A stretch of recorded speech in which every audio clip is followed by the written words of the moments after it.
समारोह के अध्यक्ष आदरणीय राधेश्याम कार्यक्रम में उपस्थित होने के पूर्व पूज्य रामचंद्र कुशवाहा जी की स्मृति में प्रणाम करता हूँ, जिनके उनकी मूर्ति पर माल्यार्पण करके यहाँ मैं उपस्थित हो सका। ऐसे कई महापुरुष हैं, राजेंद्र प्रभात सिंह जी हैं, बहुत नारायण जी हैं, सुबेदार कुशवाहा जी जिन्होंने विद्यालय के निर्माण में अपना योगदान दिया। मंच पर उपस्थित श्री विजय मिश्र जी, मोहन प्रताप सिंह जी, प्रकाश राय जी, संतोष कुशवाहा जी, संजय कुशवाहा जी, रामदेव कुशवाहा जी, राधेश्याम कुशवाहा जी, श्री रामेश्वर कुशवाहा जी, विद्यालय के प्राचार्य महोदया, विद्यालय के सभी शिक्षक, क्षेत्र के आए हुए सभी सम्मानित प्रधानगण, वरिष्ठ मंत्रीगण, देवी और शुद्धों तथा बच्चों, आज मेधावी छात्र पुरस्कार से सम्मानित किए गए होनहार छात्रों छात्राओं को बहुत बहुत शुभकामनाएं और बधाई देता हूँ और ईश्वर से उनके उज्ज्वल भविष्य की कामना करता हूँ। यहाँ सभी मेधावी छात्राओं से मैं कहना चाहता हूँ कि अमृत पीढ़ी के रूप में आप सभी के ऊपर विकसित भारत के निर्माण का एक उत्तरदायित्व आने वाला। आज युवा शक्ति भविष्य के भारत की निर्माता, उसे अपने कौशल और पुरुषार्थ के द्वारा ये सुनिश्चित करना होगा कि आत्मनिर्भर भारत आने वाले समय में ऐसा हम बनाए कि दुनिया के किसी भी देश के मुकाबले अधिक प्रगतिशील, शक्तिशाली और संपन्न हो। महान राष्ट्र के नीति निर्माताओं के सपनों, जिसकी शपथ भी हम सब ने एक साथ मिलकर के दी, तो पूरा करने के लिए एक सक्षम राष्ट्र बनाने में युवा को अपना योगदान दे, ये बड़ा अवसर है। इसलिए एक दशक में भारत का भाग्य बड़ी तेजी से बदल रहा है। आज हम विश्व की 5वीं सबसे बड़ी अर्थव्यवस्था बन गए और अनुमान के अनुसार 2027 में दुनिया की तीसरी बड़ी अर्थव्यवस्था हम बनने जा रहे हैं। आने वाले भविष्य में आप जब मैं बच्चों से कहना चाहूँ अपने करियर की ऊंचाई पर होंगे तब भारत दुनिया के विकसित राज्यों के समूह में शामिल होगा। और इसलिए मैं मानता हूँ कि आपके लिए एक बहुत बड़ा अवसर आने वाला है। सभी जो युवा बच्चे हैं, बच्चियां हैं, दृढ़ संकल्पित होकर के भारत के सर्वांगीण विकास के मिशन में अपना मनोयोग से योगदान दें, ये समय की आवश्यकता है। मैं आज इस कार्यक्रम के आयोजक सभी आयोजक मित्रों के प्रति भी हृदय की गहराइयों से कृतज्ञता ज्ञापन करना चाहता हूँ, जिन्होंने अखंड भारत के निर्माता और भारतवर्ष के प्रथम चक्रवर्ती सम्राट चंद्रगुप्त मौर्य जी की शासन व्यवस्था और वर्तमान संदर्भ में उसकी प्रासंगिकता पर एक महत्वपूर्ण गोष्ठी का आयोजन किया है। जैसा मेरे पूर्व के वक्ताओं ने बताया, उनका जन्म जयंती सप्ताह पूरे देश में मनाया जा रहा है और उसी क्रम में आयोजन हुआ। जो लोग इतिहास के विद्यार्थी हैं, मैंने इतिहास पढ़ा नहीं, लेकिन मौर्य को मैंने पढ़ा। 2500 वर्ष पूर्व, आज से 2500-2500 वर्ष पूर्व भारत के शौर्य, स्वाभिमान और गौरव तथा उत्कर्ष के प्रति चंद्रगुप्त मौर्य ने अखंड भारत के निर्माण के द्वारा एक ऐसी राष्ट्रीय चेतना को जन्म दिया था जिसने भारत के विशाल साम्राज्य का परचम पूरी दुनिया में लहराने का काम किया। आप कल्पना कीजिए, 2500 वर्ष पूर्व जब दुनिया के अधिकतर देश पाषाण युग में जी रहे थे, उस समय सभ्यता वहाँ विकसित नहीं हुई थी।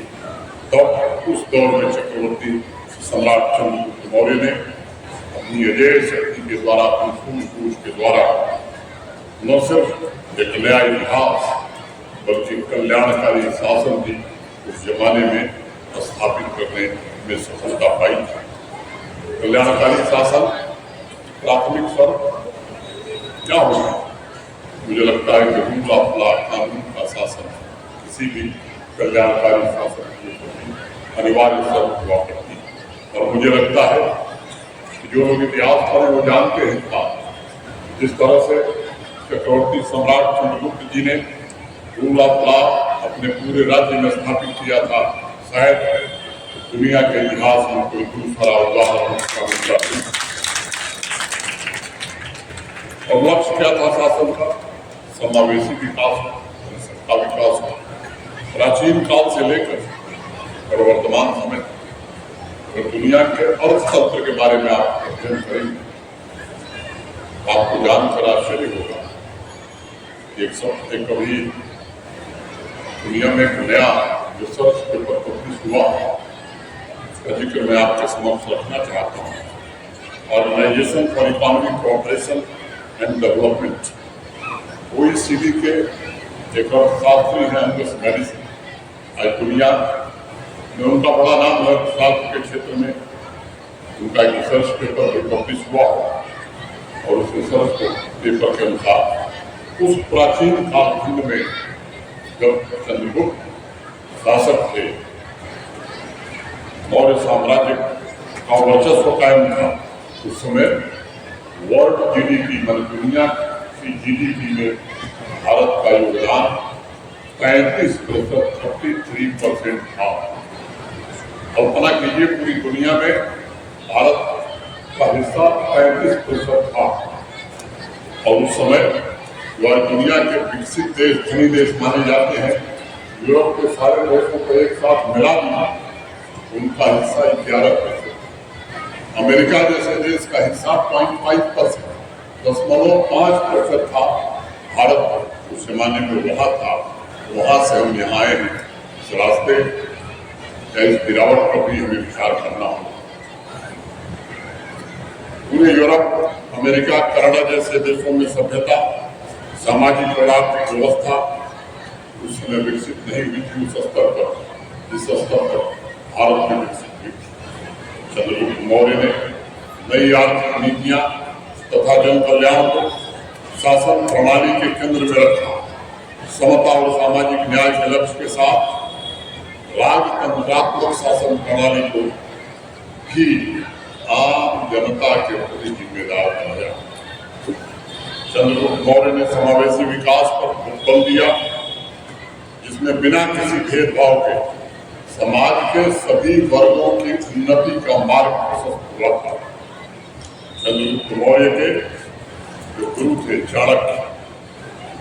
चाणक्य के अर्थशास्त्र में चंद्रगुप्त के शासन की विशिष्टताओं का जिक्र आज भी मिलता है, उसका उल्लेख मिलता है। और मुझे स्मरण है, मेगास्थनीज का नाम आप में से अनेक लोगों ने सुना है।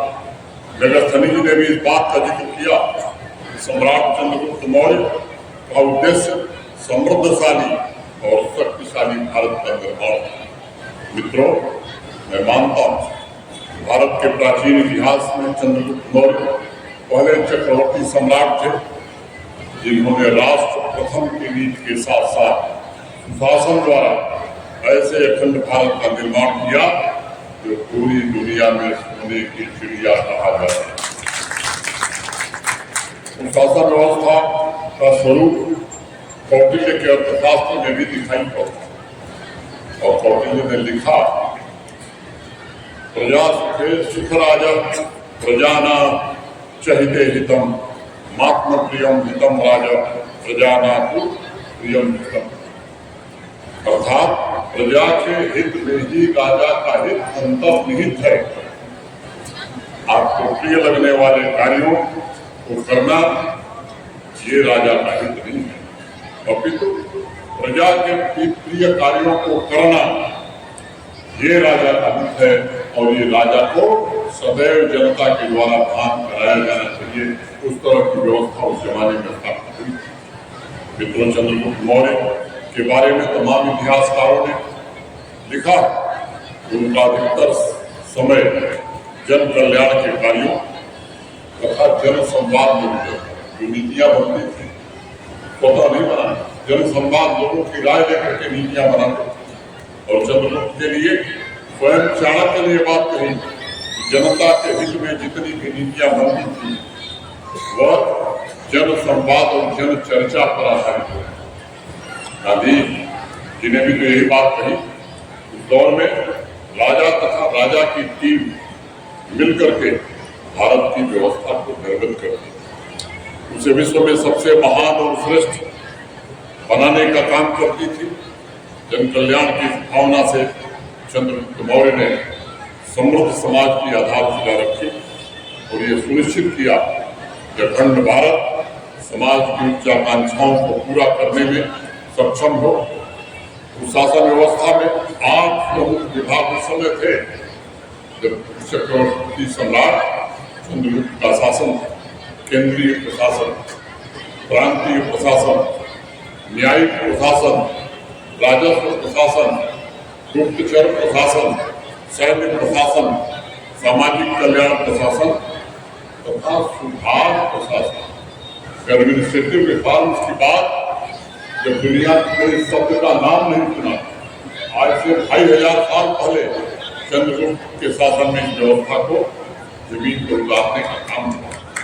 इन आर्थिक शासन के मुख्य विभागों का लक्ष्य वैभवशाली भारत का निर्माण था तथा नागरिकों की जो अपेक्षाएं थी जन भागीदारी के आधार पर कैसे उसे पूरा किया जाए, पूर्णता को प्रदान किया जाए, ये उसका मुख्य आधार रहा। भौतिक विकास के साथ साथ आध्यात्मिक और सांस्कृतिक विकास, विज्ञान एवं कला पर विशेष रूप से ध्यान दिया गया ताकि समाज के मन में इसके कारण राष्ट्रीय चेतना भी जागृत हो। हमारी संस्कृति कहती है उत्तिष्ठत जागृत प्राप्य वरम निबोधत, ज्ञान को त्याग करके अपनी आत्मिक शक्तियों को जागृत करो, यही हमारा धर्म है।